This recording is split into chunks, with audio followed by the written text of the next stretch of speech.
Egypt's Coptic Christians have a new pope. Bishop Tawadros was chosen just a short time ago at a ceremony at St. Mark's Cathedral in Cairo.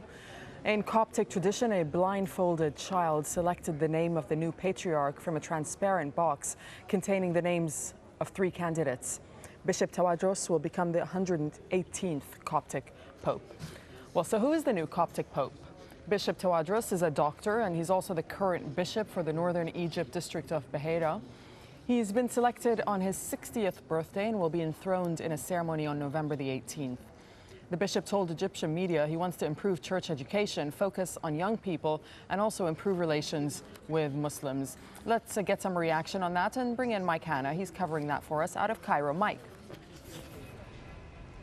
Well, Bishop Tawadros elected as the 118th Pope of the Coptic Orthodox Church. His election greeted with the pealing of bells, cars hooting in the whole area around St. Mark's Cathedral where the ceremony was taking place. Well, joining me is Bishop Angaelos from the church. Bishop, what type of man is the person who's going to become Pope? Bishop Tawadros is, from my experience of him, a visionary. He's quite an organized man, but a very humble and spiritual man. He's been discipled upon 2 of the great people in the church at the moment. He's abbot and also Metropolitan Bochumius, who has been the locum tenens over the past 9 months. And I think that's a great indication of what we've got to expect of him. Many challenges facing the new church leader, particularly at a time of momentous political change within Egypt. Do you expect to see a direct engagement from the leader of Egypt's Coptic minority? Absolutely, there will have to be direct engagement. We must remember that he's not a politician, he's a clergyman, he is a head of church, he's a father of the flock, and so he will represent them according to their needs. We do not desire to get involved politically for the sake of getting involved, but where you have issues that aren't addressed and he needs to step in, he will definitely step in.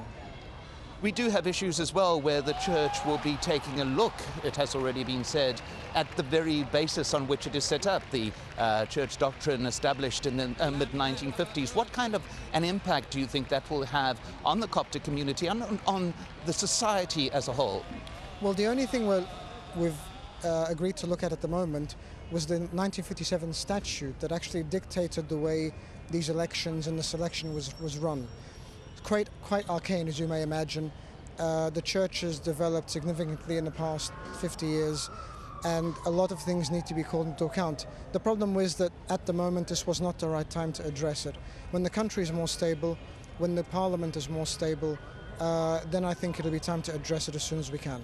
The issue as well is that of churches within Egypt. Under the previous regime, it was a question of constant dialogue with the rulers then. Do you expect this to continue? We're told there will be a change of direction. We've heard a lot of things. It's no secret to politicians say lots of things when they're being elected, but I think now it's really up to the way that the government actually runs its promises and sees how it addresses these particular issues that have been there for decades. Bishop Angaelos, thank you very much indeed for joining us. So this the day in which Egypt, the Coptic community, has a new pope. He will be formally ordained on the 18th of this month. Back to you. All right, Mike Hanna reporting from Cairo. Thank you, Mike.